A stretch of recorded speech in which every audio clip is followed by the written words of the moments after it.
Deadly crash. One person killed and another in the hospital after a serious wreck in Harnett County. What we've learned from the scene from the WRAL Breaking News Tracker. We can see another record high today, but our cold front is getting closer. The pattern change starts tomorrow with showers and thunderstorms. I'll let you know how long it could last and how it'll affect your holiday weekend. New questions. WakeMed is giving more details about its planned deal with Atrium Health. Why WakeMed says this will improve services for people in the Triangle. Well, another day, another hot set of temperatures that we're going to see here, record high. We're going to talk a little bit more about that. But first, we want to say thanks so much for joining us this Wednesday morning on WRAL News. I'm Chris Lovingood. And I'm Renee Chu. We have one more day of intense heat to get through. Then finally, we'll back it off just a little bit. Gorgeous sunrise yet again. We've had a streak of those this week. Meteorologist Elizabeth Gardner with another beautiful view from downtown Raleigh. It's pretty everywhere. We're looking at such a nice feel to the morning as well. You take a look here and you can see that pretty glow as we look down Fayetteville Street toward the Capitol building. Temperature is 69 right now in the Triangle, but it stays hot today. We're going to see that southwesterly flow 9 miles per hour right now, continuing to push that heat into our region. 66 Rocky Mount, 67 Southern Pines, 64 in Roxborough. So comfortable now. If you have anything that you need to get done outside, now's the time to do it because we'll climb to 90 by lunchtime and we're likely to hit 96. 96 would tie the record high for today, and today will be the fourth day in a row that will be either right at or above a record. Thursday, everything changes. Tomorrow, our cold front gets closer to us, and we'll see a much better chance for rain, and that will help to drop our temperatures as well. I'll show you how much rain we could see through the weekend coming up. Kim?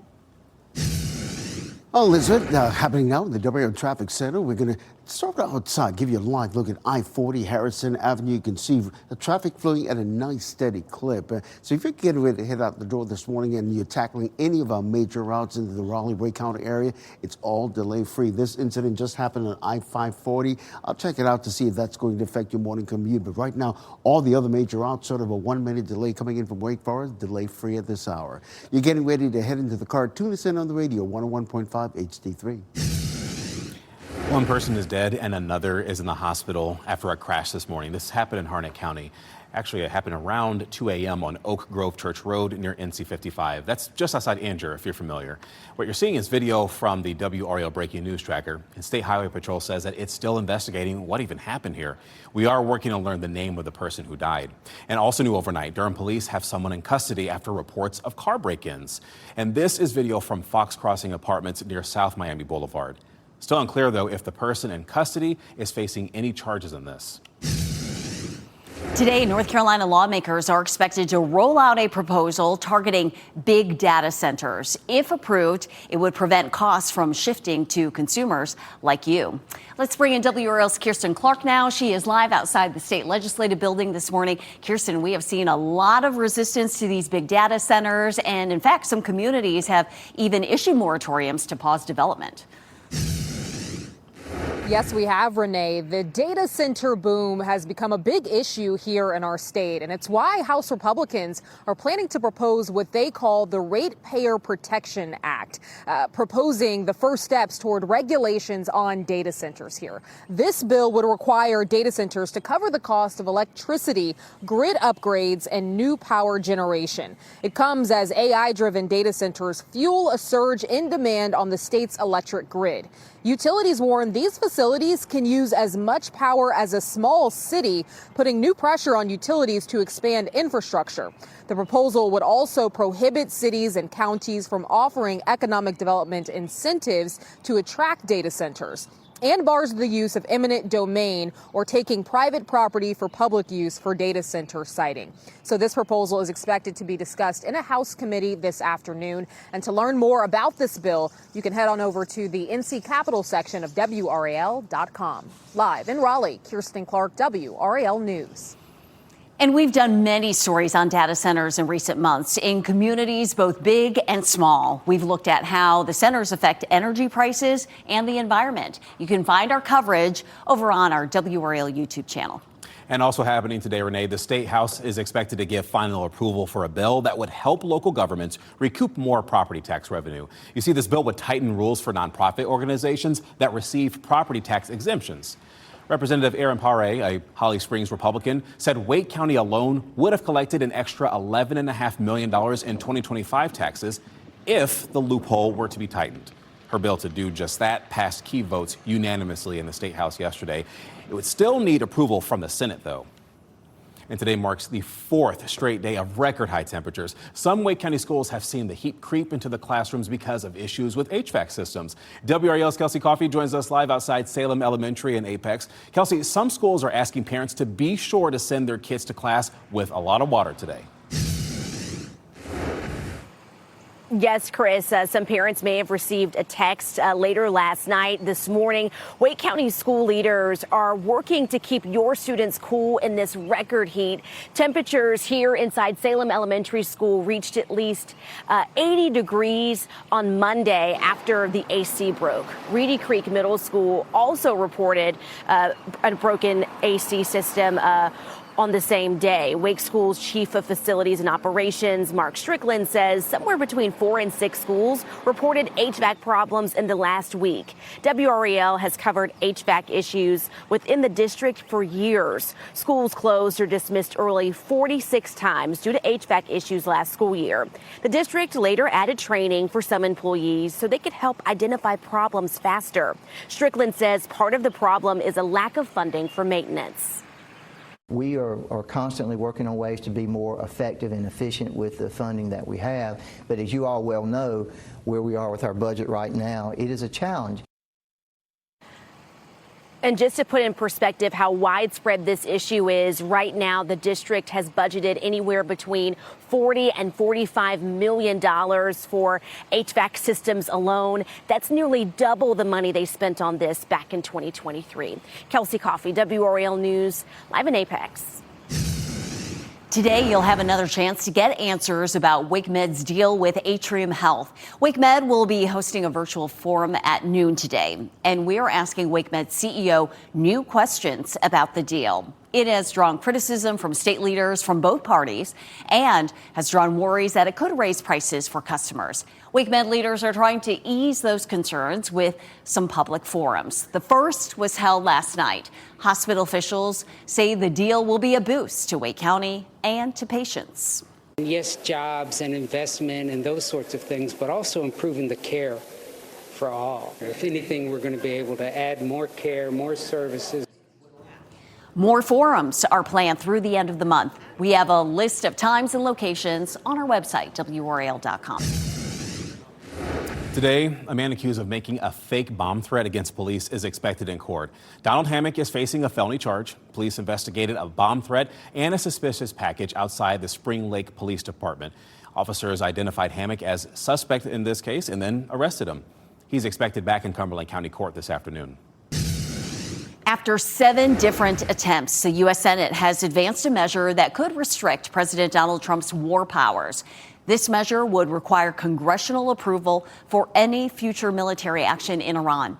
It passed on a 50-47 vote after 4 Republicans joined Democrats in supporting the measure. It still needs another final vote from the Senate. Several Republican senators were absent for yesterday's vote, which makes final passage unlikely. I'm Laura Levine here in the WRAL Live Center following updates in news overseas right now. Israeli strikes on southern Lebanon has killed 19 people, as you're looking at a photo of just some of the smoke plume in the air there. This happened today, including 4 women and 3 children who were killed in this latest attack. Now, this is the latest in near daily attacks from both sides that have not stopped despite the fragile U.S. brokered ceasefire in Israel, Hezbollah, and that war and dispute that's happening right now. So Israel's military did not immediately comment on the casualties or specific incidents, but said that between Monday afternoon and Tuesday afternoon, it had targeted more than 25 sites of Hezbollah infrastructure in southern Lebanon. So, of course, we will continue to monitor the latest here in the Live Center.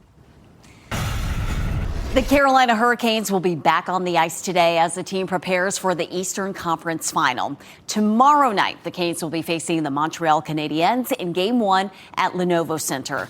The team was off yesterday, but they've been keeping up their intensity after finishing off a sweep of the Flyers last week. The Canes have flourished at home in the playoffs since 2021. But according to Coach Rod Brind'Amour, that does not guarantee victories in Games 1 and 2. We've had a good home ice over the years here. Our crowd is certainly a factor. But I think when you get to this point of the year, I don't know if starting at home or I don't know if that's an advantage. Montreal went 3-0 against the Canes in the regular season. Puck drop at Lenovo Center tomorrow night is at 8 o'clock. It's 6:10 now on this Wednesday morning. On trial, a former assistant principal faces several charges after a 6-year-old student shot a teacher in 2023. Why prosecutors say she didn't do enough to stop this from happening. Looking out for snakes. Warmer weather means there will be more slithery sightings. Some steps you can take to avoid them. And if you're about to head out the door, it's not feeling too bad. We're in the mid to upper 60s. We'll hit 90 by lunchtime, and we're on our way to a potential record high again. But our cold front arrives tomorrow with some relief. I'll show you how much our temperatures will drop. As you get into your car, tune to WRAL News Plus on your radio. In Raleigh on 99.3 FM. In Durham, 96.5 FM. And everywhere on 101.5 HD3.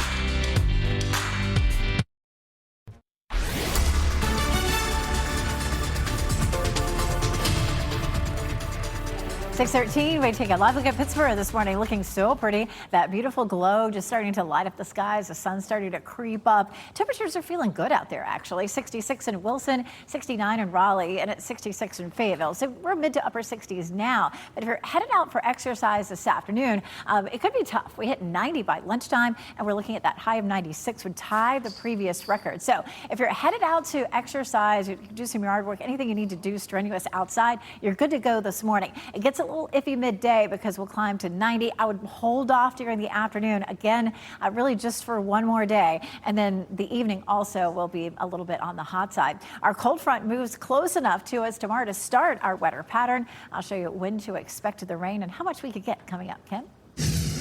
Hi, Elizabeth. Weather and traffic every 10 minutes. So we just got word that first responders are working a crash right now on Creedmoor Road. This is in the northbound lanes heading toward Granville County. It's near I-540, and I've checked the sensors. We're not picking up any delays in that particular area, but I'll keep an eye on it and let you know if it's going to affect your morning commute. But right now on I-540 proper, no delays whatsoever. Another update in about 10 minutes. All right, sounds good, Ken. Well, a criminal trial has begun for a former Virginia assistant principal who was charged after a 6-year-old student shot a teacher.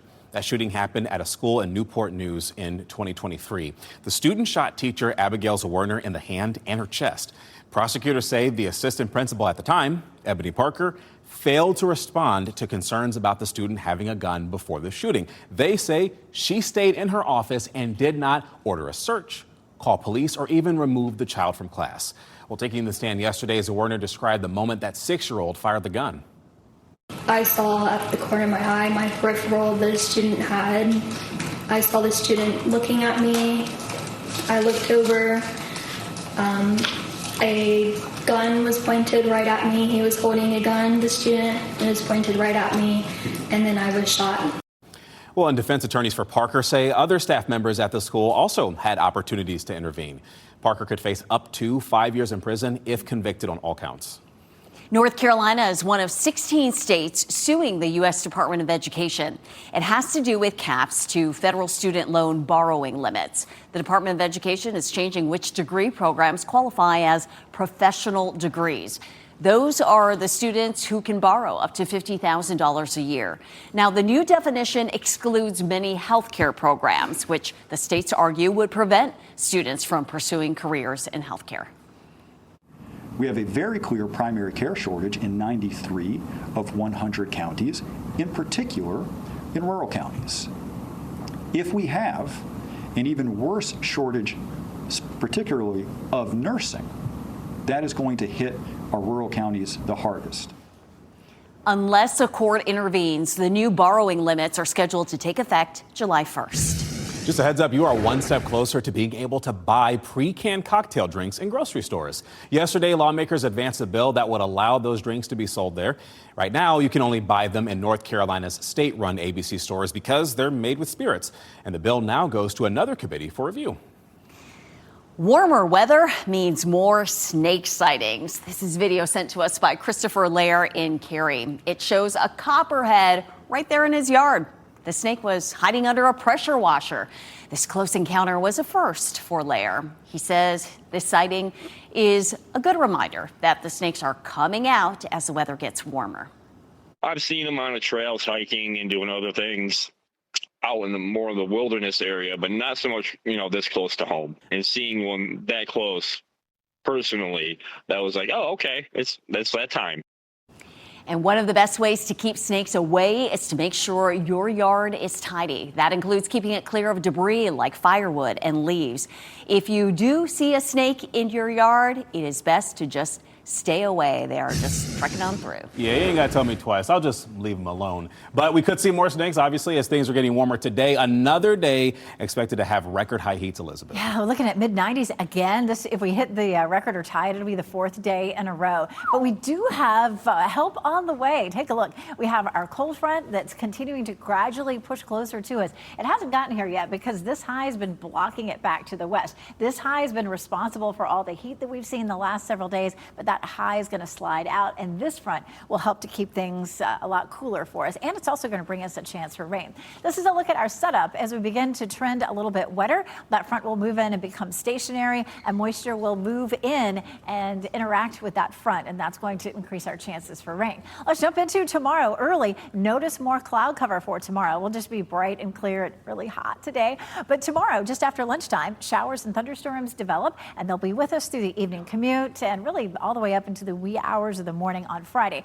Friday, to start with, should be dry, but then some afternoon and evening thunderstorms begin to pop up again. Some of these storms will produce some gusty winds and some heavy rain, but I don't think any of them will reach severe criteria. Here's Saturday at 5 o'clock. Notice that the coverage is minimal. I mean, we're looking at a 50% chance. Maybe half of us end up seeing showers and storms Saturday, Sunday, Monday, and Tuesday. So we keep those chances for rain going, but it doesn't look like it's going to be a washout. But we're going to start with rain tomorrow, and it could last all the way through Tuesday, at least somebody getting some rain. So we could average anywhere between maybe 1 inch to 2 inches of rain across our area. The models are, giving us this sort of a range in terms of what we might see. So that's great news. In the meantime, we're definitely looking at hot conditions. And tomorrow, even with the front coming in, we'll still be a little bit on the hot side because the rain won't start until maybe mid to late afternoon. Friday is going to be chilly in comparison. We're going to see that front sliding southward. And so looking at a high of only 70, and then Saturday, Sunday, and Monday into the holiday, our high temperatures will be pretty close to normal in the mid-80s, Ken. All right, appreciate that, Elizabeth. And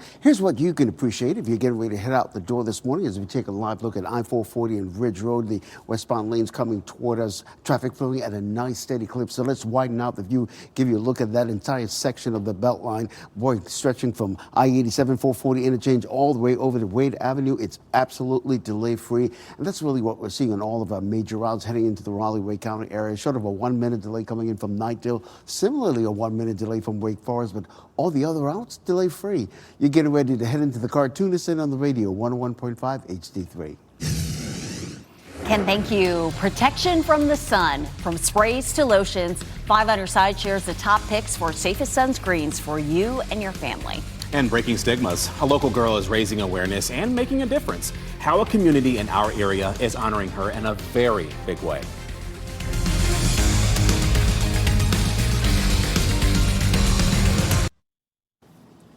A neurological disorder was given a platform and its very own day at Wake Forest Town Hall.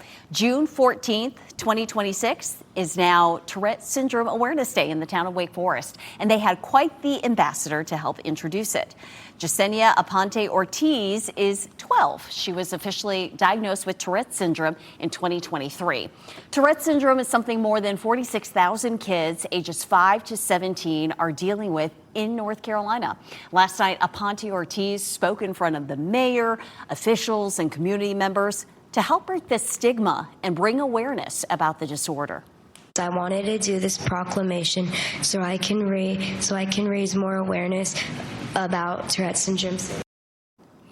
Aponte Ortiz was recently selected to be a youth ambassador with the Tourette's Association of America. She traveled to D.C., met with North Carolina representatives to bring awareness to TS. This What's Trending report is sponsored by Call Dad AC and Heating.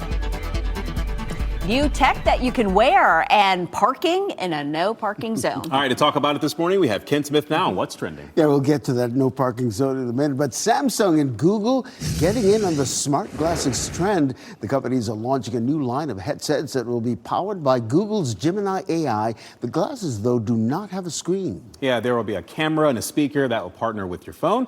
And the eyewear is set to launch this fall. This is actually not the first time Google has tried to make smart glasses. Right. I think it was called Google Glass. It just did not take off. But yeah, they're entering the ring to take on Meta. And you have a pair. I do have a pair. They are You fun to use. record hands-free? Usually they see a bunch of little videos I make of Jordy. That's the reason why I got them, so I could be in that moment. Excellent. Capturing that. So this happened. A man near Dallas, Texas, drove his Tesla Cybertruck into a lake. Why, you ask? Well, he told police he was trying to test the truck's wade mode feature.